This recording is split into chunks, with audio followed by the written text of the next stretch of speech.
Hidely ho there. How's everybody doing? Hope everyone's well. I am, as usual, just, being here and doing my thing. Yesterday I did an episode about Quartz.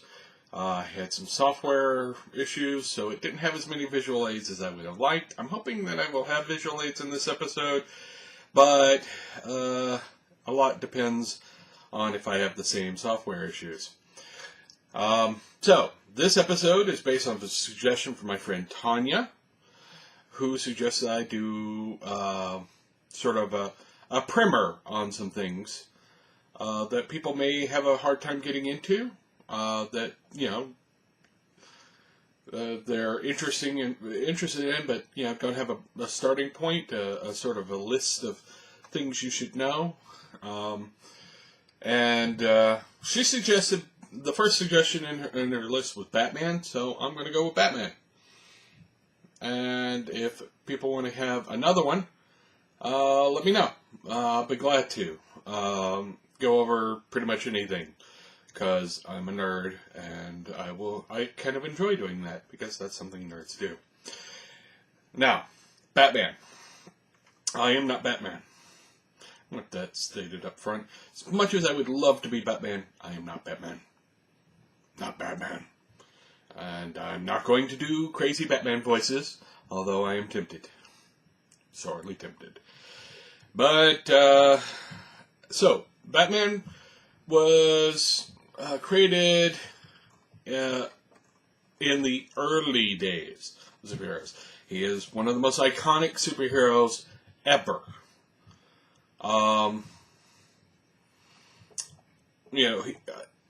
You could show an image of Batman to people in just about every continent, into almost every country, and people will be able to recognize who the hell it is. That is a certain amount of cultural relevance that it's hard to match. There aren't a lot of characters you can do that with. Batman's one of them. Superman's another one. It came about around the same time.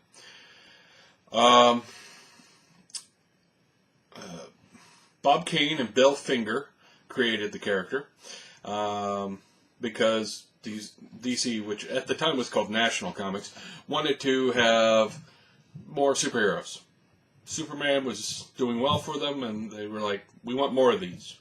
So, yeah, they created Batman. Now, Bill Finger, for a long time, was sort of not getting enough credit for his contribution there.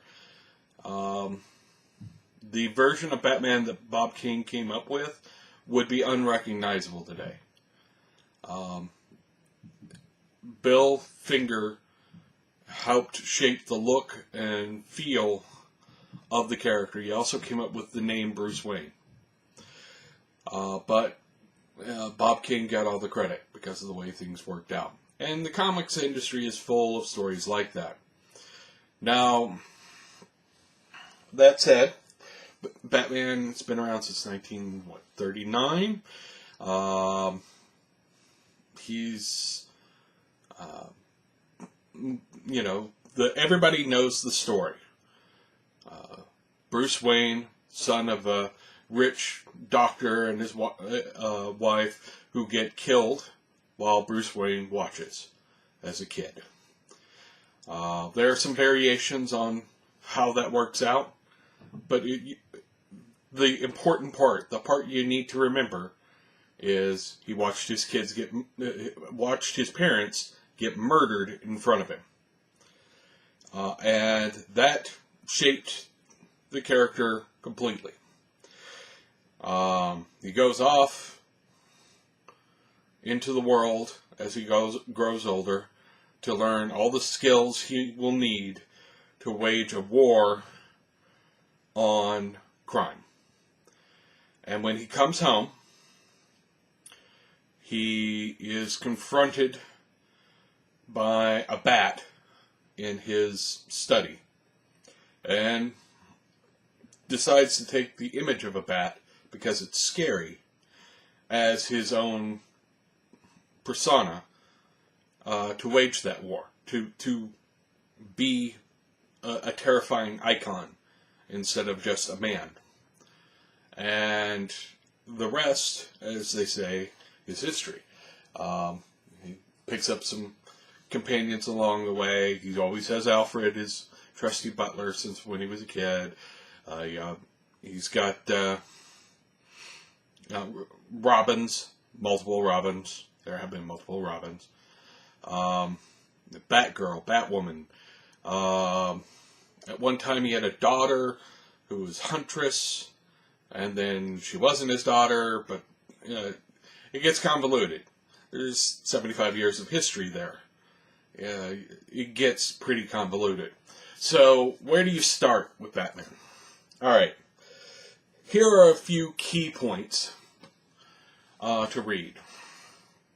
Now, you could go back and read some of the classic stuff. DC has what's called a showcase collection, which is basically their really cheap black and white reprints of all of their old stuff. And I don't even think they've got everything out in it, but they've got a lot of the Batman's stories in there. You could certainly go back and reread some of the classic, 1940s, 1930s stories. Don't. I mean, once you've established your understanding of the character, it's nice to go back and read some of those classic tales. But the Batman of the 1930s, the Batman of the 1940s, and certainly the Batman of the 1950s and 1960s is not the character that we see today. The character that we see today is formed from that history, but it is deeply different. In the 1970s, writers like Neil Adams, or artists like Neil Adams, and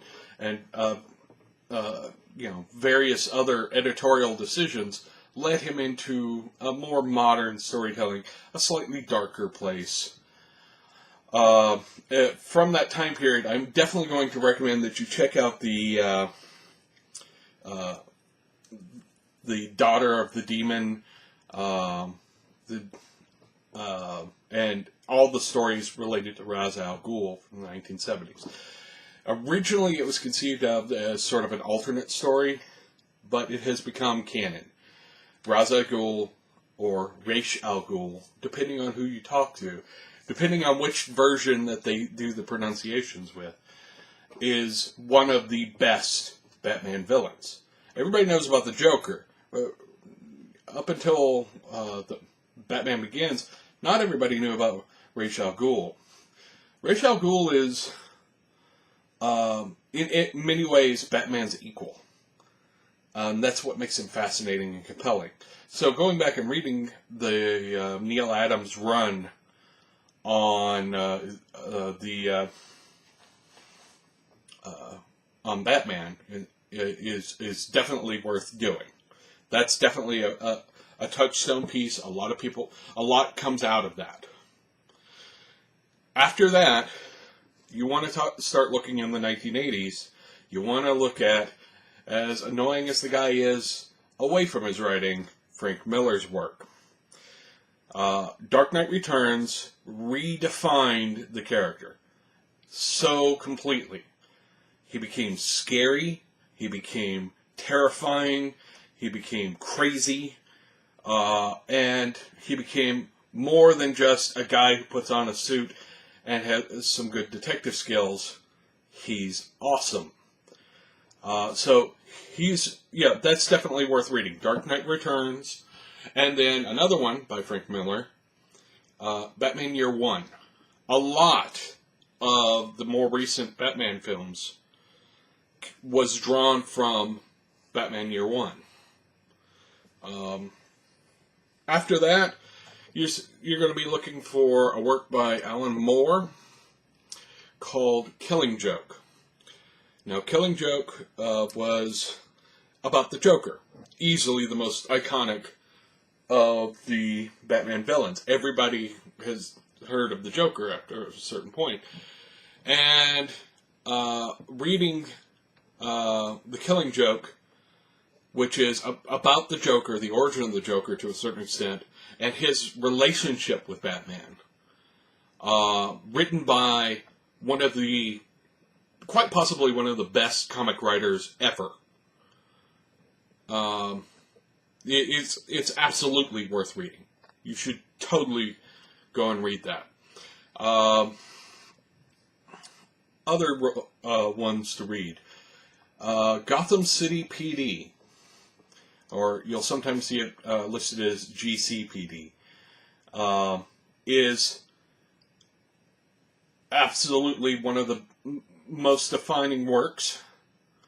Oh, I should go back to the Killing Joke. One of the key things that happens in the Killing Joke that has a long-lasting effect on the overall storyline of Batman is Barbara Gordon gets crippled. And that's not a good word, but it's also the accurate one. He paralyzes her. The Joker breaks into her house and brutalizes her. And she is, from then on, paralyzed from the waist down. And only recently has that changed in the comics. It was a key point where Batgirl stopped being Barbara Gordon. They had other characters become Batgirl over time, but for much of the 70s and before, Barbara Gordon was Batgirl. And after that, she no longer was. So, it's an important time period. It's also one of the things, common themes in Batman is guilt over the things he couldn't prevent, and that's a big one. Next up, Death in the Family. Death in the Family is about the second Robin.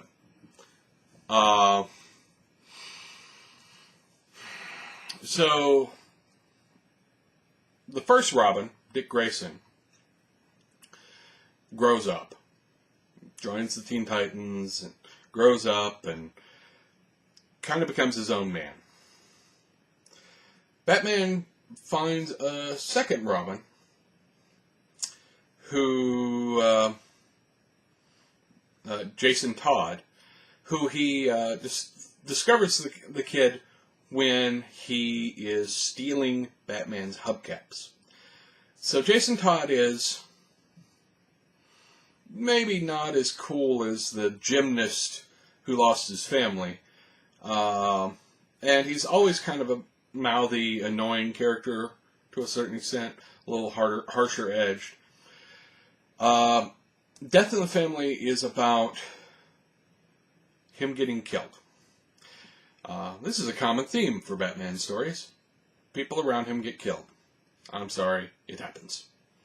And Death in the Family is all about the fact that Jason Todd gets tied up into an investigation, and the Joker comes along and, well, kills him. Beats him to death with a crowbar, and then blows up the building that he was in. After that, there is a lot of stories that are give or take. I mean, you can take them or leave them.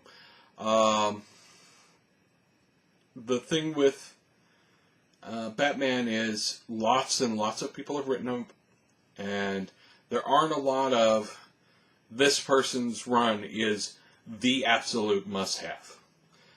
A lot of people will say Grant Morrison. I didn't love everything Grant Morrison did. They found another Robin over the years, and you know he's fine. You've got and then they've had the future Robin, Carrie Vaughn, is it? I think the one from Dark Knight Returns. It's the first instance of a female Robin. They've had lots of different characters come and go out of his realm, and it's almost impossible to keep track of all of them. My biggest suggestion for getting into Batman, if you've never read Batman comics and you don't know where to start, it's not a comic book. My biggest suggestion is to watch the Batman the Animated Series. Because the series does an excellent job of distilling down at the time that it was created, 60 some odd years of the character, and giving you some touchstone pieces of Batman's character. The demon storyline with Ra's al Ghul, they do a 2-episode arc with that. And so you meet Ra's al Ghul and Talia al Ghul, his daughter, and you get to see why Batman and him conflict. And it's based on the comics, but it's a lot less convoluted, and it sort of flows a little better. The Batman animated series is the primo way to discover Batman. It covers so much of his history and does it in a way that's entertaining without degrading those things. A lot of the current conceptions of some of his villains come straight out of that cartoon series. Harley Quinn, the sort of Girl Friday to the Joker, was created by the guys who made the cartoon. She hadn't appeared in the comics before that. So, Dr. Freeze is nowhere near as interesting before the animated series as he is after the animated series. Clayface, a bunch of the characters that they have used over the years have been fundamentally changed and defined by the animated series because it's that good. It really does nail why Batman is interesting, why his villains are interesting, why, he is the way he is. And it hits all the major touchstones of, some of the 1970s run. Even some of the earlier stories get reimagined, but most of them are from the 1970s and 80s and even into the 1990s characters, including the rather famous fight with Bane, because, well, the comic version is a little silly and dumb, in retrospect. We all thought it was cool at the time, and then we go back and we watch it and go, wow, that was dumb.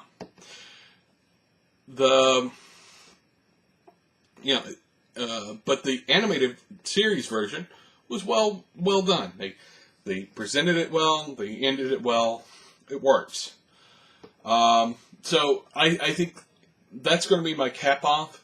If you're interested in Batman, and you're wanting to sort of, here's a primer on who this character is, and what he's like, and what his villains are like, and what his world is like, read the comics I suggested, but really, the place to start is the animated series. They do such a good job with the characters, and do such a good job with the storytelling, that it is sort of the gold standard of talking about Batman.